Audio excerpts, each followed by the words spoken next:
The Arkham game series is without a doubt one of the greatest set of superhero games ever made, and also one of the darkest and most disturbing game series ever made, at least in some moments, such as when the Joker is telling his henchmen to murder their sisters.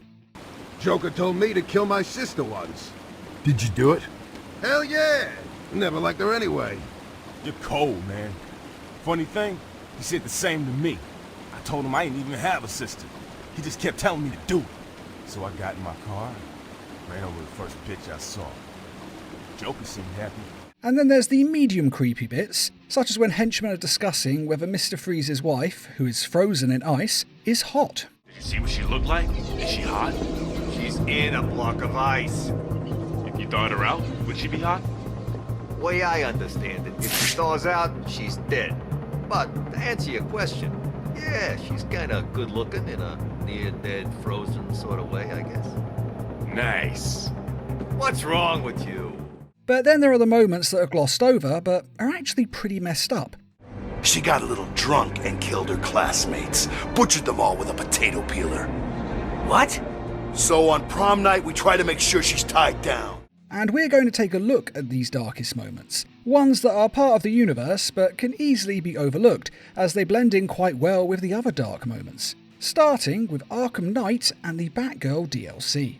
Now, the DLC actually has a seriously messed up origin story for the amusement park that Joker is holed up in. If you find and listen to all of the audio files, you discover that the owner wanted to make the park for his sick daughter. Then he is approached by Joker and Harley Quinn, who have disguised themselves as Jack and the normal Dr. Harleen Quinzel. And they go to him saying that they can cure his daughter and refer him to Penelope Young, the doctor from the first game who invented the Titan formula. And she gave the daughter treatments that were making her better, presumably using the Titan formula, and then when the park was built, Joker changes the dose of the formula so the child dies. He told Dr. Young to triple the dosage of her alternative meds, but that only seemed to make things worse. She died last week, and the pain is unbearable. Dr. Quinzel says it won't get better. She says the pain will just get worse, and that there's no point in going on. She's right. And he did this so that the owner would have nothing to live for, and so that they could talk him into committing suicide, and signing the park over to the Joker. And once he's done this, Joker gives him some pills that will let him die painlessly. At least that's what he tells him. It actually turns out that it's a lethal dose of Joker venom, so the man's final moments were spent in a paranoid laughter state of torture.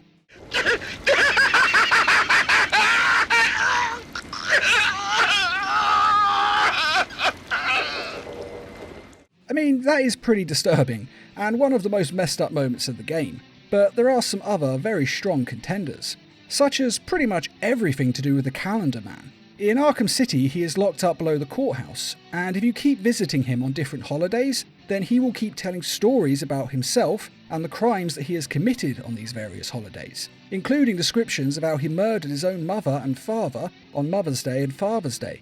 M was for the murderous look she gave me. O meant only that she was weak and old. T is for her terror as she fought me. H is for her heart that I now hold. E is for her eyes swiftly dimming. R means rot, and soon rotting she will be. Put them all together, they spell mother, a word that means a corpse to me. Happy Mother's Day, Mommy. And how when he'd killed his father, he kept cutting off pieces of him to use his flesh as bait for fishing. Pulling. Dad was baiting the hooks. You know, with a finger, a foot, an eye. Whatever I had left of him. Even today, whenever I eat a nice piece of fish, I feel closer to my dear old dad. And I'll put a link in this video's description for those of you who want to hear all of his confessions. I'm not going to go over all of them because we'll be here forever. And then of course we have Hugo Strange's experiments. You remember those crazy inmates who would jump out at you from nowhere like rabid dogs? Well, they weren't always like that. They were actually the result of Hugo Strange's experiments to further his understanding of the human brain. Now, whatever these experiments were, they severely messed up a person's head, and when he was done with them, he lobotomized the inmates, and then they were only fed once a week, hence why they were so skinny and insane. And in Arkham City, the dead bodies that were hanging in front of the assassin's headquarters was actually these very inmates. Some had committed suicide, and others had hid in caves like beasts. Which means that they weren't actually all killed by the League of Assassins. Some of them they just found and hung up to scare people.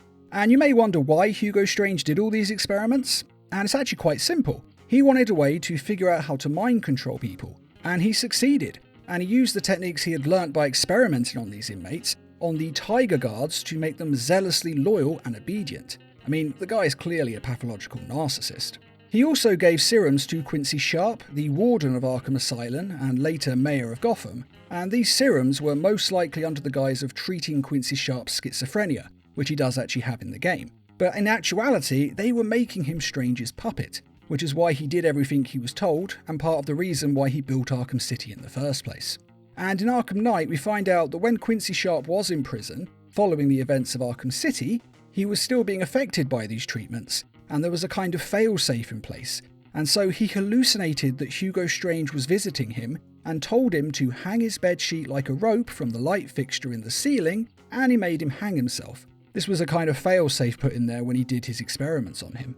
Now, bizarrely, the darkest and most disturbing moments in the Arkham series are actually presented quite matter-of-factly and casually, and it's only on reflection that you realise just how messed up these moments are, such as Barbara Gordon being shot and paralysed. I mean, I didn't really think much of it when I saw it the first time because I'm aware of the story, but this is actually insanely messed up, and just the bit where you can hear her gasping in pain as he's taking photos is actually really disturbing.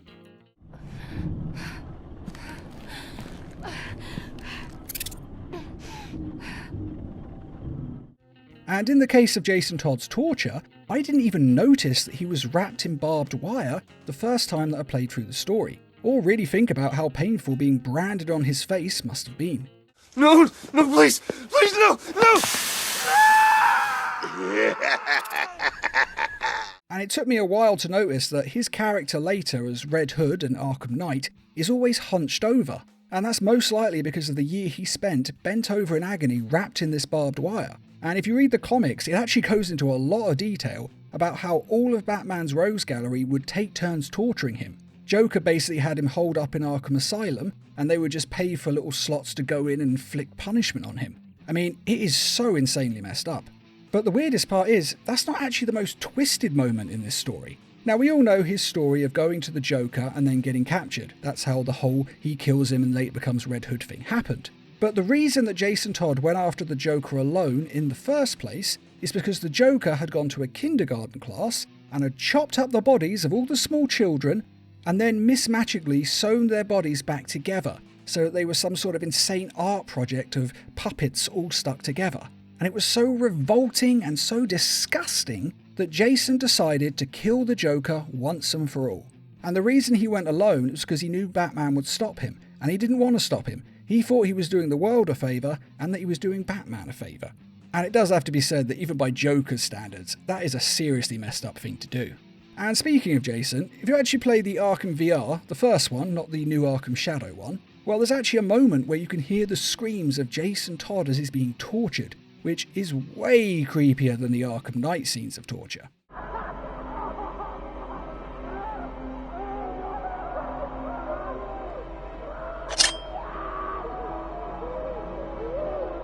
And in Arkham Knight, if you're in detective mode for long enough, then you actually start hearing voices. There's a faint screaming of help and Batman.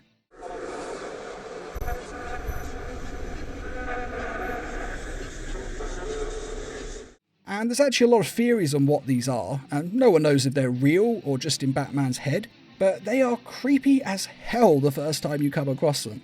And part of me thinks it's actually all of the people Batman has failed to save screaming at him, as these linger on his mind constantly, especially his failure to save Jason Todd. Now, quite frankly, everything about Professor Pig is disturbing, especially his backstory. He basically kidnapped a woman and got her pregnant, but his mother wanted to kill her while she was still pregnant because she wasn't, quote, perfect. So he convinced his mother that he could turn her into something perfect so she wouldn't need to kill him. And he carved up her face and sculpted her body with surgeries, and she ended up becoming his very first Dollatron. But unfortunately, in the process to make her perfect, he had carved her up so badly that he couldn't even bear to look at her. And so he killed her so the child wouldn't have to look upon the imperfections of its mother. And that does seem to be what leads him on his journey to make the Dollatrons, surgically altering them to be perfect, but really just cutting them up and removing their genitals. And then of course they're drugged and beaten into a cult-like state so that they will obey him. I mean, this really is one of the most disturbing moments of the whole game, if you give it even just a little bit of thought. I mean, I try not to think about it because it creeps me out too much. I mean, I don't even play the mission in the game anymore because I find Pig himself just to be so incredibly creepy. I mean, I seriously don't like the way he looks or the way he talks. It's too disturbing for me. And those are the most disturbing moments in the Arkham series, or at least the ones that I find the most disturbing. But what do you think? Are these the worst moments, or do you know of creepier moments that should have been mentioned instead? Be sure to let us know in the comments, and I'd just like to quickly remind everyone that we have some merchandise available on our store, and to say thanks to all of you who have donated to the Needle Mouse Productions page on Patreon. And as always, thanks for watching, and feel free to subscribe, share, like, and comment.